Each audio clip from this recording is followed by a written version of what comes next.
Hey guys, at BV Matson here, and let's keep on working. One of the last things we're going to need to start thinking about wiring is the gauges, but these gauges are filthy. So in this video, I just want to show you some tips and tricks for restoring these things.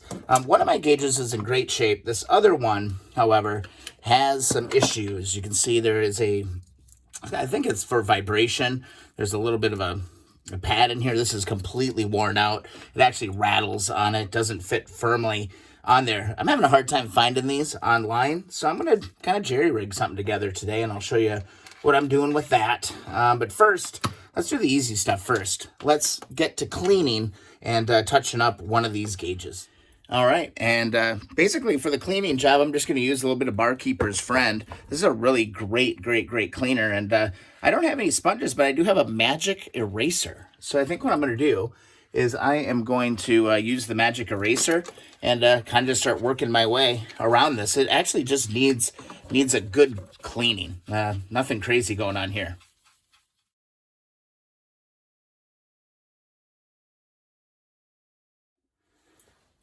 All right, we've got these nice and clean, and I want to just kind of show you the issue that I'm having here. We've got this little plate that goes on here. It goes like this. Thought it went like that. There it goes. But see, it does not seal. Oh, God, what am I doing here? It goes like this. There, we can put it finally together. Jesus, Martha. All right, anyway, here it is, and it's really loose, just like this. And when I try to bolt it down, the nuts actually don't go down far enough. So I'm going to need to get a little creative here. And I think one of the things I can do is I have some little foam pieces here that I think I can wedge in here to help. And then I also have this little piece of cork. It's off this little coaster that I had. What I think I'm going to do is kind of fashion a little bit of a base plate for this. For the time being, I'm just going to pull this light bulb out, keep it out of there. No reason for it to be rattling around and doing stuff. So looking at this, you can see this is in pretty bad shape. I think I'm going to leave it in place. No reason to really take it out, maybe get some of the really dry, dead edges off of it. But I think what's going to work out well is if I just kind of tackle it this way. So I need to find one of my bolts, because the bolt needs to go in here. We cannot forget that. All right, so I got my bolt. Here's my bolt. And if you look on the inside of the cover, there are little stops. And that bolt is going to drop right in there like that. And it actually locks in place right there. So piece of cake on that, and then just corresponding divot kind of on the cover goes just like that. So that's where it goes. So I just need to actually build in just a little bit of length or a little bit of height on the bottom of this plate. So I'm going to just kind of cut to shape this piece of cork. I'm just going to lay it right in there. All right, so let's eyeball this up just a little bit. It's a little bit smaller. So what I'm going to do is I'm going to do just kind of a rough hole here, a rough hole here, a rough hole right there. And I think I'll take that notch out here. So we'll get rid of that. And let's see, that should be fine there. I mean, I might be able to just do this whole, just take out this center piece just like that. And then I can cut it to whatever size that we need. Piece of cake. All right, there we got it. I can get rid of this garbage, throw that away, and just made a nice little pad here. And I think this is going to help me out in my situation. So the next thing I can do is start to look and see if I need any more pressure points on this. So this should, in theory, go in there just like that. Just like that. And then I can come in here and put my bolt in right there. I think this is actually really going to help me out with what I'm trying to do. Next thing I'm going to do is I'm just going to take a couple, probably 3 different sections of this rubber, and I'm going to put that into these kind of main contact areas. And hopefully that'll help kind of tighten this gauge up just a little bit. All right, now I'm just going to kind of lay these bad boys in here a little bit. I think that's going to work out just fine. And then if I take this other part, it's all going to be kind of squeezed together. So I'm not really worried too much about any of, perfect look or anything, but I do want to get this down there straight on and make sure that I make contact with this. Let's move that over just like that. And I think, yep, I think that's going to work out great. I'm going to be able to pull this gauge together. So let's actually do that next thing. You're going to want your rubber cushions. Okay, your rubber cushions go on here just like this and like that. And then do not forget, you've got these little metal insert spacers that need to go on here as well. So actually just go ahead and put those onto your cushion. And that's going to go in there just like that. And I'm going to readjust that. And then I'm going to grab my other cushion, insert my ring right into that. Let's push this one down just like that. Now all I need is the special washers. Need those. And then the nuts. Let me go grab those. All right, I'm actually going to take just a little bit of blue Loctite onto these. And what you're going to want are these thicker, they have kind of a thicker inside diameter washer. Drop, whoops, and it goes on the ground. Of course, goes on there just like that. You're going to know because it's going to match that length of the width of the rubber cushion perfectly. I think it's important that you use the right ones. And then we'll just start our nuts onto here. Just like that. Make sure my little cushions are in place. I think this is actually going to work out well. Is it perfect? No. But I think functionally, I think it's going to do what I want. It's just going to make a little bit better seal on this thing. Now, I don't ride my bike in the rain, or I never intend to. Sometimes, of course, that can happen. But I'm just going to start tightening this down. And let's see what kind of impact this has. All right. You know, it's not too bad. It's definitely a little bit higher. I don't know. Maybe I don't need that cork. Let's try it without the cork. All right, kind of just took it all apart again. And we will go ahead and put it all back together. Remember, drop in your bolt. Don't forget to put your bolt on. I did this once already and forgot to put that bolt back in. I'm going to reposition these little rough rubber cushions and go straight down. You know, this might be all I need to do. That actually feels pretty good without the cork in it. Yeah, I think this is kind of the direction I'm going to go. I'm going to take my seal or my cushion, get that cushion on there. And then I think just for good measure, so I make sure that I get enough wind out of this bolt, I'm going to go ahead and put another washer up on top just to give me a little bit more thread and a little bit more down pressure.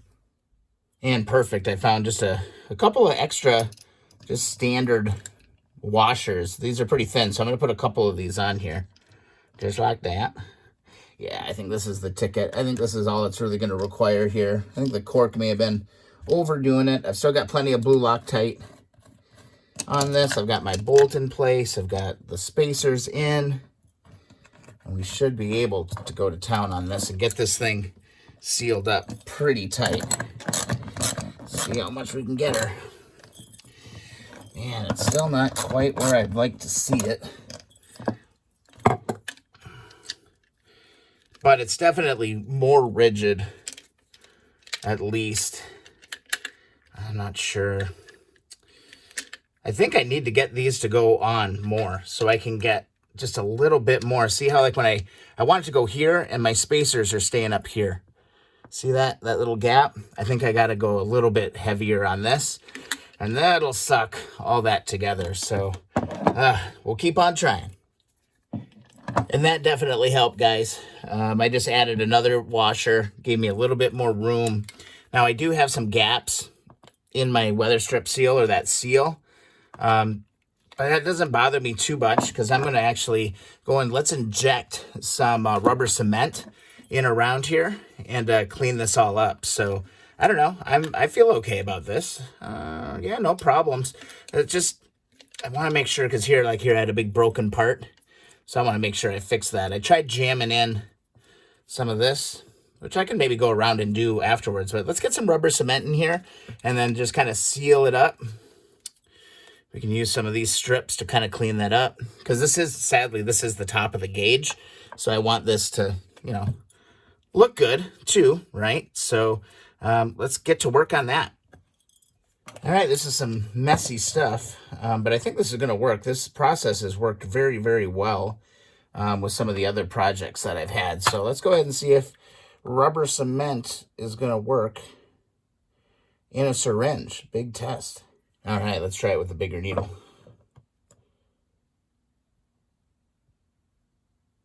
You just got to draw on it real slow. But I do think we're getting some activity in here. The other thing you could do is you could just fill the syringe from the top. Might have to end up doing that too, but let's see how we're doing here. Oh yeah, it's pulling in there. Bigger needle. Bigger needle for the win. I don't know how much I'm going to need, so I'm just going to think that's enough for now. So let's put this aside. Let's not spill that all over the carpet. And then I'm going to look at the top of my gauge, and let's start to inject some of this into the seam here. I think rubber cement is a good way to go here. And again, I'm kind of using what I have because can't really run to the store and stuff right now due to current events and all that good stuff. But I think this is going to work out pretty well. Again, I just want to fill in these any kind of gaps that we have. So I'm going to set this down for a second, and then I'm going to grab just a small little piece of my rubber here. And let's see if I can get this inserted into this. I get her to tilt down a little bit. That'd be great. Just like that. Take a little bit more. Slide that in there like that. I mean, if somebody calls me out on this bike and they're like, hey, that weather stripping on the gauge is all wrong. I mean, knock yourself out. All right. Let's go like this. Just need a little bit smaller piece. And we'll lay this in there. I was really lucky. I was actually cleaning out a drawer the other day, and I found these little rubber foam things. And I was like, you know, that might just be what I need to make this happen. So I'm going to actually flip this one around. Push that in there like that. Yeah. All right. There we go. I'm going to go back around the whole thing, fill up any holes that we've got. But I mean, once this dries, you're not going to be able to tell. And our gauge is going to be nice and sealed up. So let me go around the rest of it. You know, and there we have it. I'm going to let this dry really, really well. But there's our top of our gauge. And it looks pretty damn clean. It looks pretty clear to me. I think it's going to be just fine. Got a little bit of a crookedness to it. Wondering what else I could do about that. Maybe put a little bit of a spacer into this end. Now I'm just driving myself crazy. The more I look at this stuff, it's like, oh, well, let's put a wedgie in here. Let's do it. Yeah, I just stuck a little wedge right in the bottom here, and now I'm super happy with that. I'm fine with all this. I can clean this all up. Right, the rubber cement comes off really easy, so that's a piece of cake. Next thing, I'm just going to go around and touch up any of these scratches and things on the gauge.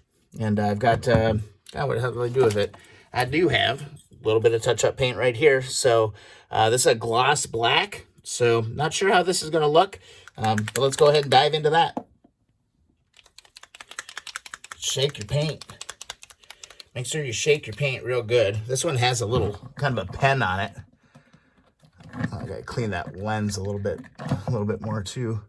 But give it a little bit of a squeeze, and it's got a little kind of a little ballpoint pen on it.